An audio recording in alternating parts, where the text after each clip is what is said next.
Hi, I'm Paul Massey, host of Block by Block. I'm also the CEO of B6 Real Estate. And I have a guest today, Elaine Kleinberg, who is the general counsel of Battery Park City Authority. But I'm excited because she's had a storied career in commercial real estate. She started life at Buffalo University, went to Boston College Law School, started practicing law, but ended up at PwC, one of the big accounting firms, but has had big jobs at CBRE, Newmark, as in legal, in management, and it's so great to have you here today. Thanks for doing this. Oh, I'm very excited to be here. Yeah. Thank you for inviting me. I wanted to talk about two major topics, but the first one, I'll just back up and tell you a story. I used to teach a lot at the real estate board, and a few years back, I got up in front of a class, and a woman raised her hand and said to me, it was at a time that I was working at Massey, the building sales company, and she said to me, I just want to ask you, why is it that you're running a frat? Your whole company is filled with males. You have diversity, but you don't have gender diversity. What's with that? So I think the real estate business has been challenged because I think women don't look at commercial real estate as friendly to them, which has been exceedingly frustrating. And you're a perfect example of why that really isn't the case if things work out the way they work. The other thing is you've had high-level management jobs at very, very sophisticated places. And, what have you learned along the way? Maybe not necessarily about women in the workplace, because I'm sure you've learned a lot about that, but just in general. So like backing up, what was the path? What got you into the real estate business? Were there mentors, leaders, people you connected with early on? Right. Let's talk about early on. So my story is before the internet, right? So, and I think a lot.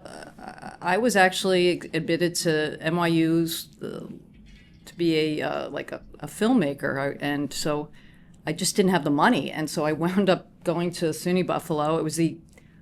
I went to a high school that had over 1,000 students in my grade, so I got one shot at the guidance counselor, and it was like, you may want to apply for more colleges. I'm like, no, I got it, because I really want to be a filmmaker, and the only one left was SUNY Buffalo. So nevertheless, I think that, sometimes it's the best journey. Like for me, it was actually the best fit because I was a first generation to really go to college. I'm actually first generation to go to law school. You from Brooklyn originally? Brooklyn, Queens, Long Island, every borough except for Staten Island. But I didn't really have any mentors. But in a way, I kind of knew, like, I was very scrappy. I don't know. I was the kind of person in high school who was like selling lollipops for a club, whatever, and I would sell them all out. I don't know what it was. It was just sort of, I kind of figured it out. And I went to SUNY Buffalo, and I got 2 degrees, like communication and business management, because I always wanted to combine the two. And the communication was really about like the art of communicating, right? Like and I'm very interested till this has been sort of driving me, is how we communicate with each other. And so, I graduated at a time when there was no internet. And basically, I got to be honest, what was I going to do? Like, I didn't want to be a typist somewhere. Like, you needed to, at that time, just know somebody. My parents were like nobody. So I kind of managed, like between law school, and I decided to go to law school, but my brother had this small, construction company in Queens, and I kind of worked there. And then somebody said I need an office manager for construction. So all of a sudden now construction was something that I knew, but I kind of liked it. I liked a lot of it. I liked, the guy doing the actual work and the orders and just concrete stuff before and after. So I kind of got hooked. Then I decided I was going to go to law school because my father's like, this is not a path for you. And because I had that construction background, I work for a construction litigation firm in Newton, Massachusetts for like 3 years. I was making $7 an hour. It didn't matter. Just while you were at BC? While I was at BC. And, Wow. and then that became sort of like, I don't know, you take on kind of like what could give you like the most experience, like what was my angle? And so from the construction litigation stuff, I also was interested in like businesses and whatever. I was going to be a tax lawyer. And I got accepted, like I got my first job at Cooper's and Lybrand in Boston, but then I said, I want to go back to New York. So I actually was interviewing, and in the interview, the last person, so remember that everybody's at tax, it was the real estate guy. And I said, I want to do what you're doing. So I met the entire team, and they hired me. And as a result, I was not practicing law, but I was doing things like valuing real estate, like through project analysis. I don't know if they do that now. Cooper's. Yes, yeah. All of that. And I was like, I lived in Chicago there. We were like representing independent shareholders on their decisions for real estate because they were being sued. And it's just sort of like clicked with me. I just felt that one of the things about, law and business and real estate is it requires a lot of different skill sets, right? I mean, it's not like you're an accountant and you're just sitting and going through books. Yeah. You got to have the communication skills, the people skills, project management skills. So all of these skills I was being tasked with, and it just sort of, I don't know, I got the bug. And so from there, it was about a year, it wasn't that much time, and I went over to a small landlord-tenant firm. And that was, I was representing, I swear, Korean garment center owners. Like, seriously, I don't need to say, but they were all, somehow I got into this community, and I was doing like 3 leases a week for like $8 a square foot. Remember in the garment center? Yeah. Which you can't get anywhere with porter's wage clauses and all that. And then I was negotiating with someone from Newmark, and that's how I got in, because it sort of like made it very easy for them to negotiate with me. And I one of the things I like as a lawyer is I was explaining to my client what the lease said, which is most lawyers don't. In fact, in the community, it was like, it's fine. I'm like, what do you mean it's? So I always sat down and I would say, these are the provisions you need to understand. And knowing that they were probably a shell corporation, I didn't fight that much. That's what was the liability. But that's how I got into Newmark. And, Newmark. So here's what's so funny. Everybody thinks their path has to be big law firm if you're a lawyer. And I was like, I don't know. Like, I was scrappy. I was like, I got to figure this out. And I met with like Jeff Garrell and Jimmy Q, and they were like co-presidents. And I don't know, I convinced them to hire me. So I was like the second general counsel. At, I was 29, so you could figure, but it wasn't, I think in a way, there was something about me that was basically like, I didn't care, like, I didn't have any mold, I didn't follow anything, so I had to follow my own path. Yeah. And that, I think, has molded me till this day, is just really, when people ask me, and I'm a big mentor, it's like, what's the path? I'm like, you got to make your path. Just because someone has big law firm or this and that doesn't mean it's the best path. Where did mentoring and managing kick in? What was that? Newmark in the heyday? Is that where you? I mean, because you clearly went from being technically proficient and excelling in a whole bunch of different task areas, right. But somewhere along the road, you got to be a great manager and mentor and, coach. Well, look, I never had a mentor, right? So one of the things I always thought was interesting is I think people started to reach out to me. I'm like, this is the easiest thing. If someone would call me, I would mentor them, because I just felt like, I have a little bit more information, and anybody could be a mentor, actually. You could, as long as you know more than somebody else, right? But I think but you've embraced that you're a certified coach, right? I am a certified coach. Yes. I want to hear about that too. Yeah. Well, I'll go back to the mentoring and to the other stuff. Is one of the things that I felt was, and I probably in college, I did a lot of stuff. Like I was the president of like this organization called Women in Communication. I was in the Senate. Then I ran the TV station I was a TV station manager, and I was like a president of this. So, and I think I was also the sales promotion manager of a magazine. So those are the skills. If you ask somebody like, tell me about your class stuff, I'm not that impressed with it. Like you could do really well and know the stuff. Where I think the magic happens is exercising leadership even at that level, like, and that's what, if I had to tell somebody, like, if they came to me and said, what's the power? I'd be like, the power is you making an influence and learning those skills because you could take risks when you're younger. Like, what's the big deal? It doesn't work out. The stakes are higher when you get older, right? You're like, oh, I'm running an organization and it's plummeting. So one of the things that I realized when I was at Newmark is because we were growing and I was I don't even know, there were no rules. We were like doing things that no one was doing. Like, I was creating building management, like handbooks, because I was afraid that people were falling in our property. So I was like, I got to make sure that's not usually a GC function, but I was like, all right, let's do that.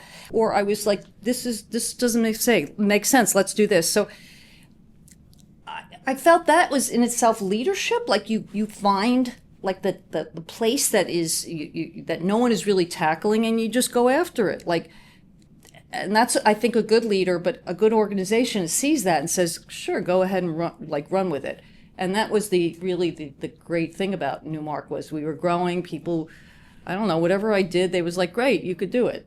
We actually had a little committee on this thing called like iPower. I don't know if you remember. So iPower was this like newsletter people would get, and I remember you would have like you would ask people in the organization to come up with suggestions, but we did this whole like mock sweepstakes thing. Like you would get a sweepstakes in, like you've been invited or you won the sweeps, which is just iPower. And we would meet and we got like dozens of suggestions of how to make the place better. So I only say that because I think those things then, it gets you to feel like, okay, like I can do this, and I can, sometimes they fail, but we just had this rhythm and we'd meet, and I felt like I was getting to know people and we were making changes in the organization, and that's really great. The mentoring came, I think, later on when I felt like I was more established and people were coming to me. Well, you were also in the center of the swirl. You're right. Working with Jeff. You're working right, with exactly. Jimmy, and yeah. Yeah, and look, yeah. And they must have been great delegators because, we talk about delegating down or delegating up. They were delegating up. Yeah. And trusting. Yeah. Well, that was the best thing. And I think one of the things, a great example was a year early on in my career, we had a management agreement where it was for like a Japanese owner, and they did not like women. I mean, seriously, like this is back in the day when it was like in the 90s, where they could overtly be like sexist. And I went to Barry Goss and I go, they don't want to meet with me. He goes, go in there and just, like, I don't care. And I think he said, I am woman, hear me roar, from the song, the Helen Reddy song, right? Yeah. And I did. So he had your back. Oh, yeah. Barry is amazed me lately because, and I've told him this, he's become one of the best functioning CEOs of a public company, which is not a natural thing. You have to learn that too. And he's thrived as the CEO of a public company. It's amazing, and probably stems from his fundamental good leadership, the way he was with you, where it's like, go for it. I have your back, right? Yeah, I mean, it's funny because you could, as a leader, you could be micromanaging, and that's not so good. I think the fact that he sort of let me, alone, and I did it, and sometimes he'd call me. I mean, I had a call which is like, what happened here? And, like... Well, he just needed to be informed. Right, and I told him, and he's like, okay. So, and, he needed to. Like, sometimes you like, sort of think the worst, and then... I had to explain, like, no, that's not what happened. But nevertheless, I think the point is that I think leaders have impact on people. Like, just think about Barry Gossin or even Jeff Gorell, where they allowed me to kind of blossom. And now all of a sudden I'm blossoming. Like, and now what am I giving back to the organization? So you are getting like there's so much more that kind of passing the baton, that great leaders, I think, they leave a legacy even though they don't know it, right? They leave. So that's one of the reasons why I believe, like, as a mentor, I want to leave a legacy and feel like that's my purpose. One is to really help others, and it's been one of the most rewarding things I could ask for. Really, I think I get more out of it than my mentees. But that's because I think I'm at a place where I could. You've grown into the servant leadership role. Yes. Yeah. And I think also I neutralize like what I think people go through, which is when you are young, you think you're like the only one feeling this. And it's just like I'm basically telling people like, You're nah, not alone. yeah, You're not alone. Yeah, you're not alone. Whatever you're feeling, you're not that special. But It sounds like you've had good and steady growth. I mean, my leadership learning curve was steep. Like, my dad hated his job, so he would never talk about business at home. So I thought, it's like Wall Street, Gordon Gekko, greed is good. Yell at people, get them to do things, motivate through fear. And I had this early on. We had this babysitter, summer babysitter up at the Cape, where we spent time in the summer. And she was an angel. Her name was Annie Herrick. And she graduated from Wake Forest, but had spent big part of each summer with us for the prior 5 years. And I talked her into coming down and being my EA. And at some point, she's running an event for me, and she seats me next to somebody who I just didn't love. And I said, memo to self, never do that again. And she started to cry. And it just hit me then that I was leading through intimidation, leading through fear, thinking if you criticize people, they would learn from that. And I had it completely backwards. And I thought to myself, look at what you just did to her. She was, and it totally turned me around. It was almost a singular event where I realized you can't lead that way. And I started thinking about servant leadership. I didn't even know if they called it that. Then. But how am I gonna be the opposite, basically, of what I've been? And people joke with me about it even to this day, that they remember the transformation. Wow.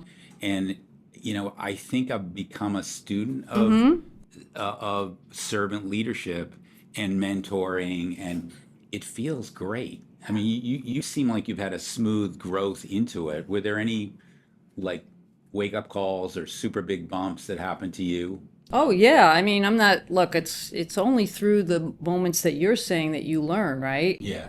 I mean, if life was just everything's great, it's not the way it is. And look, even till this day, I think, oh, I'm going to present myself this way. And if somebody's tearing up in front of me and accusing me of stuff, I'm like, that's just not okay.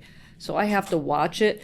But I think there's a power when you could sort of turn it around. And one of the things I've said in my new role to people, and I know it seems like so strange, but I said to them, I never want you to leave this room feeling like, ooh, she said something to me, it didn't sit well. And I said, you understand that. And I actually think the people were looking at me like I had three heads, like, who says that? But because, I don't think leaders actually, or in normal, to do give people permission to challenge them. I mean, what you came across, which I love, was this idea of like this epiphany of like, oh my goodness, this is not acceptable. This is not the kind of person I want to be. Yeah. Right? Yeah. But who's your fault? Like, who was your role model? None, right? So you had to teach yourself. Yeah. I think in my own way, because I never had a mentor, I was just like, you know what? I want people to feel that they are in an environment where they feel like fully supported and they're growing. And even like I had a discussion with my assistant, and I don't think we were on the same page, but I said, look, it's my fault because you don't know what my expectations are, and if you fail, I fail as a leader. So that is really like the ultimate responsibility a leader can take. Like you can't just keep on like pointing fingers at I have an incompetent staff. Like something is wrong there, right? And Yeah, they can't all be, right? yeah, they're if everybody's a jerk, then you're the jerk, right? But I also think about leadership is the new leadership that I love, which is this idea of vulnerability and the Brene Brown like model. And I think what was interesting, I don't know if you've ever read her books, but the first book she had, and I remember this clearly, I was reading, she said, I was like I was going to give a speech in front of all the CEOs, and she's an academic, and she goes on, she starts talking about like feelings, and it was like CEOs don't talk about feelings. So, and now the movement is, okay, like people are human, and it's you don't have to be this person who cracks the whip. And I think that's what it is. So, like one of my favorite quotes from her, as I have it written down, is vulnerability is not winning or losing. It's having the courage to show up when you can't control the outcome. And that's the thing that happens with leaders, right? Like if you are angry because you can't control the outcome, that's basically, it. Like, or you could kind of be like, I got to tell, I don't know what to do. Like, yeah, like anybody have any suggestions? That's almost more powerful. Yeah. It's like, oh yeah, well, what have you thought about? Oh, I love that. Yeah. I love that. Thank you. Anybody else? And so one of the other things I think that I say to people is I do not want yes people. Like I want people to challenge me. And if they do in public, I go, I love that you're challenging me. Because I don't know, maybe I have the wrong answer. Yeah. But think about what if that's the culture you're in? Yeah. It's great. Yeah, right? Great. Like you're like, wow, okay. Because then you could be creative, you could take risks. Yeah. And then you get buy-in. Yes. All And around. yes, and look, we're grappling with this now. I sent an email to my staff. I was like, we have to figure out our why. Like, what's our why? I can't give that to them because I'm going to impose what my why is to them.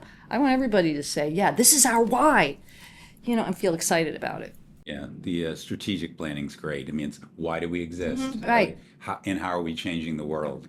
If you can get people to rally around that, they'll follow you. It's amazing. Yeah, look, and we make decisions and not based on really outcomes. It's based on we're human beings, right? Like, so if somebody does something and they're nasty or defensive, it's because they somehow, this is the responses they had when they were little. Like, we all are like that. We're all grown up babies. Like, but you either could be what you did, which was like turn it around, or you could stay that way. And guess what? Leaders who are like that, everybody knows. Yeah. So once I kind of woke up, I started really studying the issue. Mm-hmm. And I had this high school wrestling coach, and he was a great guy. It was at a time where, it was the early 70s, so he was a hippie. We got a new headmaster who was the opposite. So he was one of the victims he was thrown out because he was challenging the fact that he had a new boss, and he was he was one of the people that got the cold bucket of water. Mm-hmm. So they go hire a new wrestling coach, and the old one was very successful. The new one was a young guy, and we did not want him. And we challenged him, and we bucked him, and he eventually won us over. Mm-hmm. And he was Hall of Fame, one of the most successful high school wrestling coaches, and he became like a big brother to me. And I look back, and I used to talk to him about, how did you get a team of 10 guys to unify? How did you have winning years? I mean, I think his record was like 430-3. Oh wow, that's pretty remarkable. Insanely successful. Yeah. And he said to me, you've got to treat everyone differently because they're all different, and you have to treat them fairly. But I watched him coach and mentor, mm-hmm. and he would tease people. That was his way of nudging you along, mm-hmm. to do better. And he had a wicked wit But I loved watching him get the best out of people by having fun with them, never being directly critical.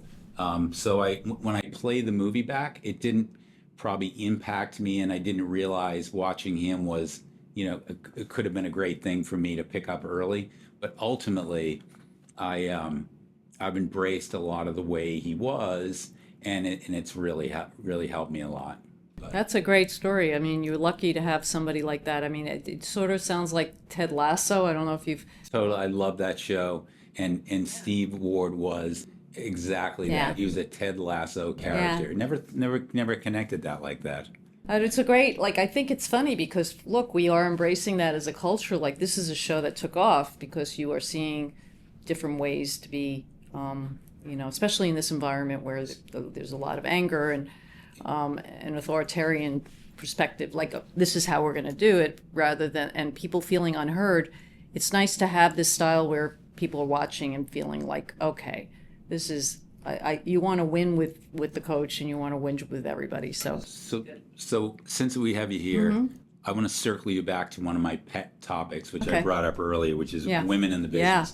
So I got thrown out of Colgate. I got halfway through my junior year, and I was doing everything except study. I didn't really love school.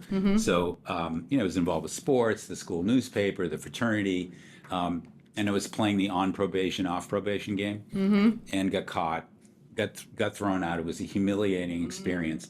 But I clawed my way back in actually early. They gave me a mandatory year off, but I talked them into letting me back because they thought I was cured.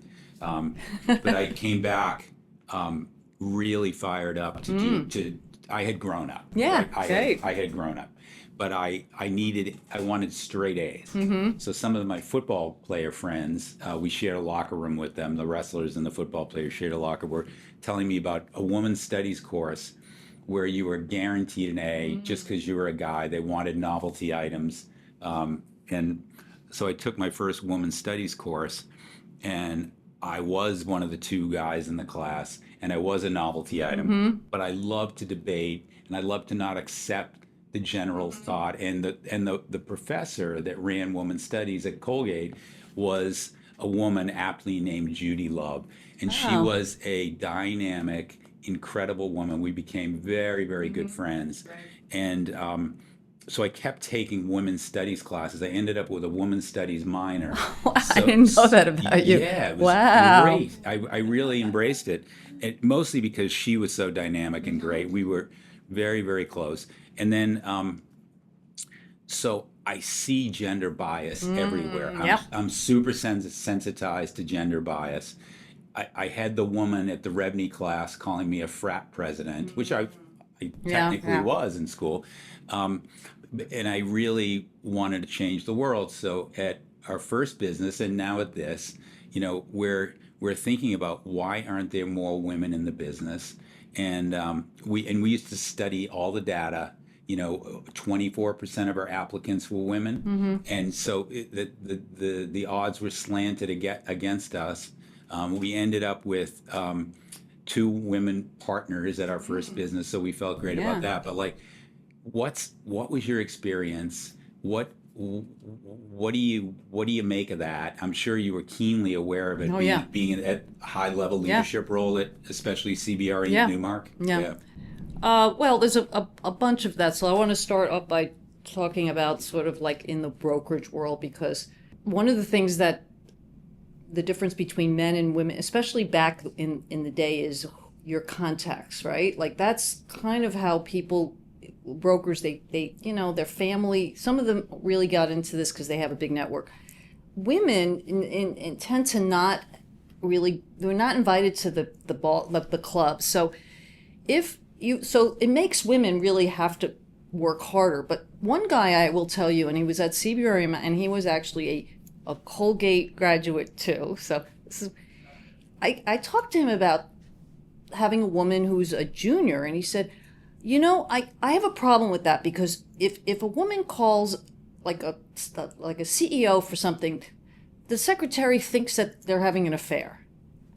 And I'm right now. He at least admitted it to me, but I actually think that there is lots of those kinds of crazy, stupid notions about women and business but women have, first of all, I think they're great because the ones that are women in this industry are knocking it out of the park. I mean, Marianne Ty, you've got Darcy Stakem, yeah. you've got, I was gonna say. you've got, but they have, look, in that case, you've got a father that really, in the Stakems, like the father was really pushing them, and it's they had a great role model, and they did what they could. They were in it. Marianne Ty was, I think she was involved in a media company. She came over and she had the skill set. So I think number one is it's sort of like you have to have a certain kind of personality to succeed as a broker, because there is so much bias. Like any woman who's a go-getter, you're going to be accused of all kinds of stuff. And if women are forceful, the words are not going to be polite. I mean, I'm sure, whatever. So and you're in a club by yourself, so you really are like the only one at the table earlier on. I'll give you an example, and I'm not going to. So I had met this woman who actually Was it you're the only woman in the room, and you feel that all the time? Yeah, I mean, look, it to me, I Or did created you it have as to just an. subjugate it and not deal with it all day, every day? One of the things that I thought was funny is even though I was general counsel at Newmark, somebody said to me, "You take notes because you're the woman." Right? So I was like, all right, that overtly the sexist comment was clear. And then actually, in the early days, Newmark people saying all kinds of absolute inappropriate things to me, like something that would just not be okay. But it happened to like every industry across the board. Like, law firms were rampant with all kinds of sexual harassment cases the same time, So when I was doing like actually sexual harassment training for Newmark, all I did was say, here are the judgments. Baker McKenzie, $8 million, and people kind of got it quickly, like, okay, right? Because it's going to cost you money. Yeah. I do think that that it's you really do have to women. It's funny, women real estate brokers in residential do very well, right? It's like women commercial, Naturally. naturally, But they do well. they do very well. It's The kind of same like business to me. it is, Yeah.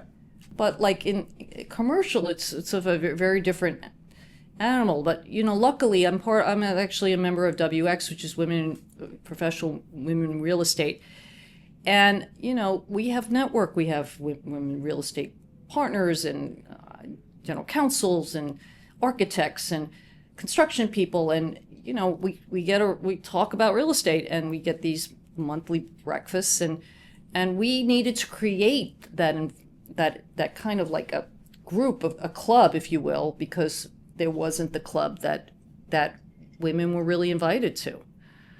So and so it's been a commitment for us to actually support women in real estate by scholarships and stuff like that. So, but I actually at the same time I think women are such good people in real estate because we're good communicators. I think most of all, I think that we're very organized, and many of us have to you actually had to prove yourself 10 times over to succeed. So why not? But you got to be like a pioneer. You really have to think like a pioneer, right? You got to be like, all right, I'll be willing to be the only person in the room who, is wearing stockings and heels. It's just what it is. But I always liked that, the aspect of my mantra wasn't I want to be accepted. My mantra was I want to be respected, and that is throughout the whole. So again, the only way to be That's been a theme. It's been a thing, absolutely. But you got to be better. You got to be really prepared. And for me, I don't think I ever learned how to play the game. So yeah, I could, if I had to be part of do what I had to do is be part of the boys club. Yeah. But I got to be honest, after a while it got disgusting. We would go to these holiday parties, and then half the group would go to a strip club or something. And this was like the flavor of it. It's not unusual. Or, we go to a retreat and this was the behavior. So people taking their clothes off. I mean, it's like the craziest stuff. In fact, before my commercial real estate. Yeah, commercial real estate. And so for me, I felt like, I have to. I'm not going to be that way. Luckily, I think the times have changed where that's just not acceptable to anybody. Yeah. I mean, it's just so. And I think there's a lot of women in this field. I always get calls from women. I mean, how many times I'm like, oh, speak to this woman, because I think that women could be extraordinary brokers. I just think they have to learn that they've got to rely on themselves. And that's tough. Yeah. Because a lot of women are used to the salary model, and that's not what it is as a broker. I think commercial brokerage is the best business Yep. known to man, and as many of them, many of them should try it out. I think they'd love it. Yep, I agree. So one last Sure. thought. What's the big benefit of being a certified coach? Is there training involved with Yep. that? Tell me, what's the big happy takeaway from being a certified coach? Well, I think one of the things is there's a difference, and it really is even a difference in mentorship. So, and I think what we tend to do when we are mentors or advocates is we want to problem solve. Like, let me take away your pain. Let me tell you what to do. And as a coach, you really have to listen and make sure that people understand, like you're helping them get to the answer. And you have to ask. You also have to. What one of my favorite quotes is like, be curious longer. I think we often come to the rescue, and that's something I do a lot. If as a coach I can't, I got to sit back and keep on asking questions, observing. So yeah, for me, I had a year training, and I had a practicum. I had clients, and I actually still take on private clients because I think it's important. That makes me think. Bob Knackle, James Nelson, we would all coach each other. I think we were a self-coaching unit. Yeah. But a lot of the coaching was really helping each other look in the mirror. Bob would come and he'd say, hey, I've got this issue. I'm thinking about this. I'm thinking about that. And all you're really doing is holding a mirror up to themselves. They most of the time had the answer, but being a good coach to them, and everyone needs one. Being a good coach to very, very successful, highly functioning people was helping them look in the mirror, just like you're saying. And we used to laugh about it. And Bob or James or my partner John or whoever it was, the most prolific partners, would say, well, I kind of thought I knew what the answer was. Well, of course you did. Yeah. But you want affirmation. You want to talk it through. That's a great way to coach. I love that. That's like pure coaching, which is great. I mean, one of the things also that I think of it is, and I tell people, get yourself a board. Like you have a board here, but you have personal board. So if I have something, I know the people in my life that are very good at answering questions. And I might text a friend and go, all right, this is my situation. She's like, call me. So because to me, that's a sign of strength. Sometimes I just don't have the answer. Yeah. And, sometimes I know I'm going into the lion's den and I'm just walk me through this. Yeah, we established an advisory board at Massey Knackle later on, and it was invaluable. It was Steve Siegel and Rick Clark and some great friends, John Fowler, who started HFF. And I neglected to say you recently joined ours, but one of the benefits for me is the coaching that I get. So we have our meetings, and that's great because we have to dress up and show up for game day with the board, who are an active board.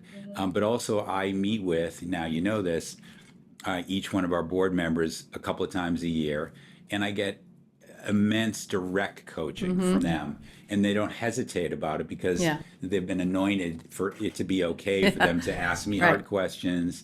And so the self-coaching is, or the peer coaching, as you aptly put it, is invaluable. Oh, I think so. And look, that really is. Imagine if our lives was really being open to Like I want to be better. So much more of freedom than I know it all. But look, I think people are afraid of like really either change or, somehow we all like the other thing I want to just flip for you is the notion of coaching. Some people like, I'm broken. No, we all like, you got to focus on your strengths too. And that's a bad coach if they're like, oh, you're broken, let me fix you. No one's fixing anybody, but I think to have some awareness and say, I don't think this is really working for me. Like, what can I do? And catching it earlier on is just really great. And I think it just, it's a win-win for the person giving you advice, because how great is that connection, and then the person getting it, or, where it's like, yeah, I see it and thank you. That's a gift. Well, speaking of thank you for being with us today, and It's my pleasure. I will see you very soon, and thanks, Elaine. My pleasure, really. Thank you.